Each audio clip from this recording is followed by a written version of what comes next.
Folks, today, a real leader was in the Oval Office just 2 blocks from where we sit. What is his name? His name is Mark. He's a Canadian Prime Minister, Mark Carney.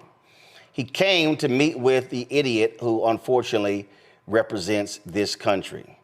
And if y'all want to see some sheer stuck on stupid stuff, how about this here?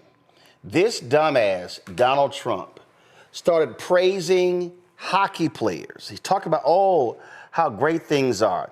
He starts praising a hockey player who plays for the Washington Capitals, who recently broke the all-time scoring record. The problem is the hockey player is from Russia. Watch this dumbass. I love Canada. I have a lot of respect for the Canadians. Wayne Gretzky, I mean, how good, the great one.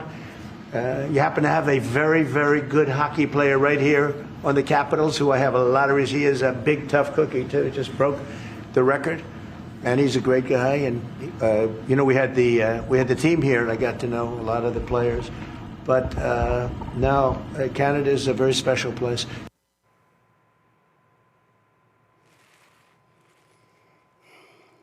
I don't give a damn about hockey, but I know Alex Ovechkin. He's from Russia.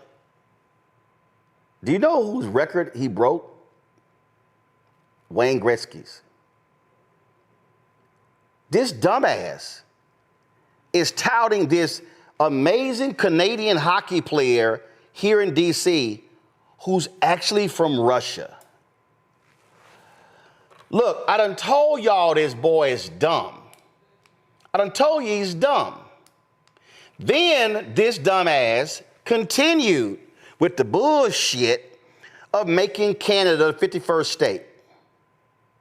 My man Carney was like, nah, pimp, we ain't going there.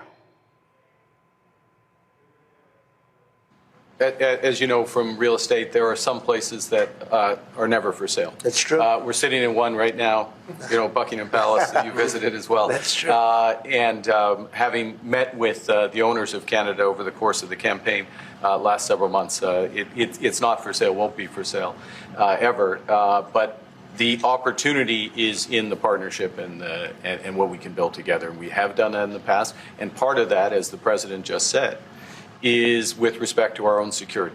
And my government is committed for a step change in our investment in Canadian security and our partnership. And I'll say this as well, that the president has revitalized international security, revitalized NATO, and us playing our full weight in NATO, and that will be part of it. That's true. And they have. It gets worse. This idiot, I done told y'all, he's truly one of the dumbest people I've ever seen in my life. Y'all, this idiot said, yeah, I mean, it ain't like we do much business in the United States with Canada. He got fact-checked in real time by the Canadian Prime Minister. Press play. During the campaign, Prime Minister Carney talked about the American vitriol. How do you react if Canada decided not to shop in the American store as much as before and decided to partner with other countries? Well, we don't do much business with Canada from our standpoint. They do a lot of business with us. We're at like 4%, and usually those things don't last very long. You know, we have great things, great product. The kind of product we sell, nobody else can sell. Including military. Look, we make the best military equipment in the world, and Canada buys our military equipment, which we appreciate. But we make the best military equipment in the world by far. The missiles, the submarines, everything. Everything we have is really top notch. Respectfully, Canadians' view on this is not going to change on the 51st state. Secondly, we are the largest client of the United States in the totality of all the goods. So we are the largest client of the United States. We have a tremendous auto sector between the two of us, and the changes they've made have been helpful. 50% of a car that comes from Canada is American. That's not like anywhere else in the world. And to your question about is there one thing? No, this is a bigger discussion. There are much bigger forces involved, and this will take some time and some discussions, and that's why we're here, to have those discussions, and that is represented by who's sitting around the table. Go to my iPad. This is Republicans against Trump. In 2024, the U.S. did over $600 billion in trade with Canada, including $350 billion in exports and $250 billion in imports.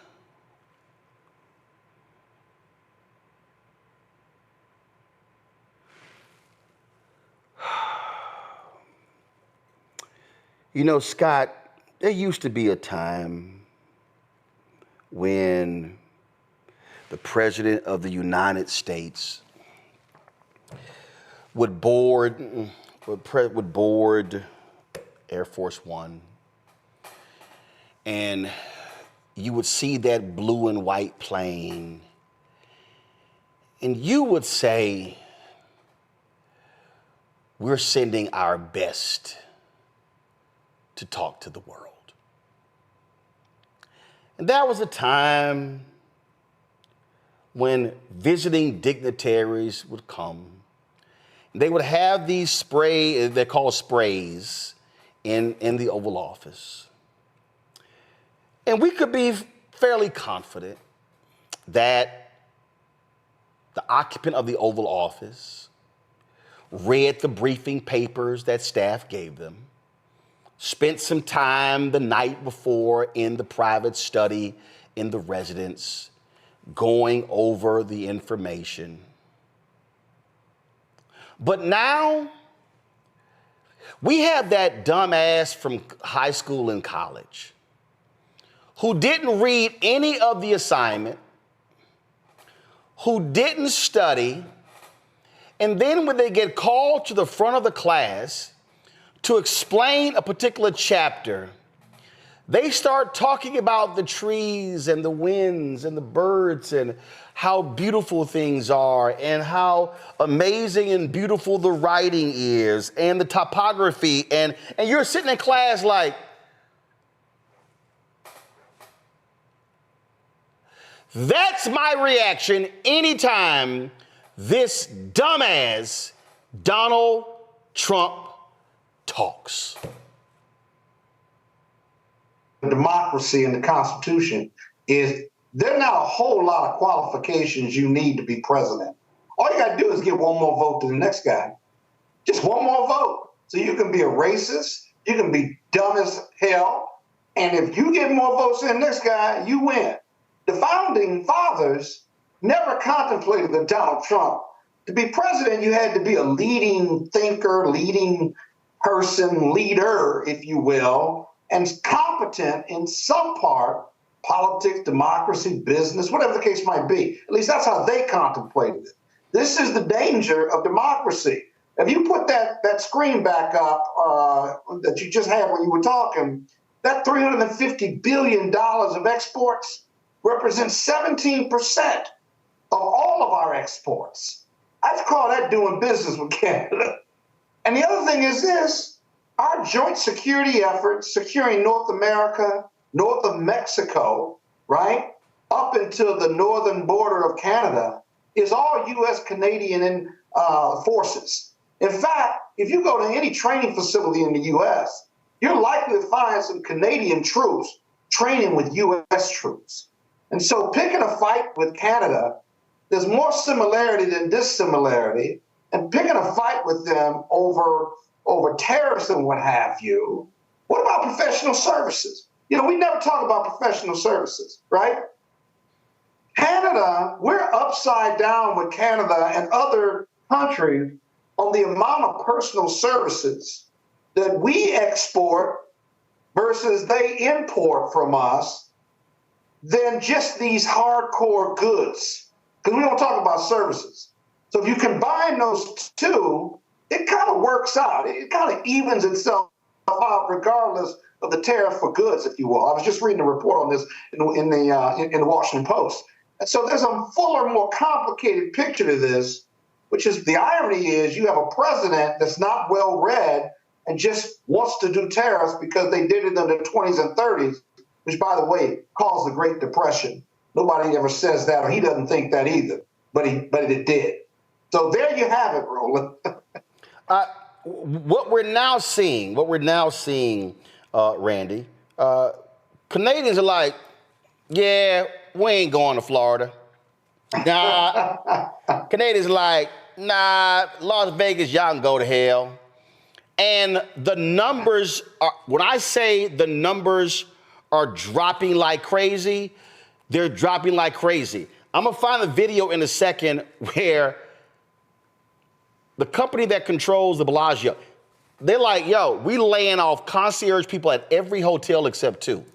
Folks aren't coming. Okay, right. so when you shit on all the rest of these countries, they like, all right, we good.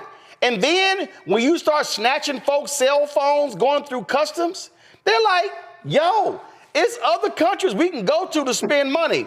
This dumbass has killed American tourism, but he goes on, does an interview, I think, other day, he goes, oh no, tourism is up. The interview with Terry Moran, Terry Moran's like, no, it's not, it's down.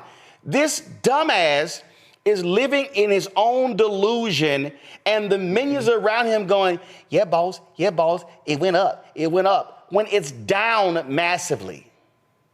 Significantly down, and people are losing their jobs because this man cannot keep good relationships with the people who are our greatest allies at one time. Canadians are all over doing videos saying that they will not come to America. They're canceling plans left and right, and it's affecting the hospitality industry here in the United States. And what is so incredibly insane about it is he wants to act as if he's the strong leader, but he doesn't even understand the business. I mean, how do you say that we don't do much business with Canada and they're third after China and Mexico in the affected amount that we do business with? And he has no idea about it. I mean, I get secondhand embarrassment every time he opens his mouth. And then you have Vance and Rubio just sitting there. I mean, I would be biting my tongue if this is my boss, with a prime minister just spouting just inaccuracies one after the other, obviously not knowing what he's doing. So not only do we have the audacity to be aggressive, we're aggressive and then dumb with Canada. So I'm not mad at Canada. When everything they said they were going to do, when they said they were going to cut the electricity, I was like, I can't be mad at them. When they say they're not visiting the United States anymore, I can't be mad at them. Like, I wouldn't mess with us either. Here's Mustafa. This is real basic. I mean, it's some basic ass home training. I mean, home training is when, a guest comes to your house. They might say some ignorant shit. But you're trained not to go there. You're trained to be respectful. You may not like your nephew's girlfriend, but home training, you don't cuss her out in front of everybody else. This dumbass he just insults.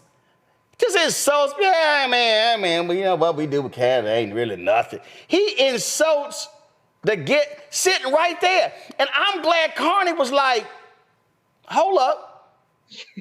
And see, what he does is, then what Trump does, like, y'all please find that video when he was going off and Muriel Bowser was standing right there. He was saying some crazy shit, and her whole body language was like first of all, I'm sorry. I'm going to walk the hell off. Or at least just stand there and drop your head and just do this here. Just do a small nod or something. Right. This is literally what the 77 million dumbasses who voted for him said, hey, here's our best, world. Well, what you're seeing play out is the paradigm of privilege, right? This individual has always had privilege his entire life. He's able to do and say whatever, even when it wasn't true, even when it wasn't helpful. And now he's taking it once again to the White House on the international stage. You also see the dumbing down of America because it starts at the top.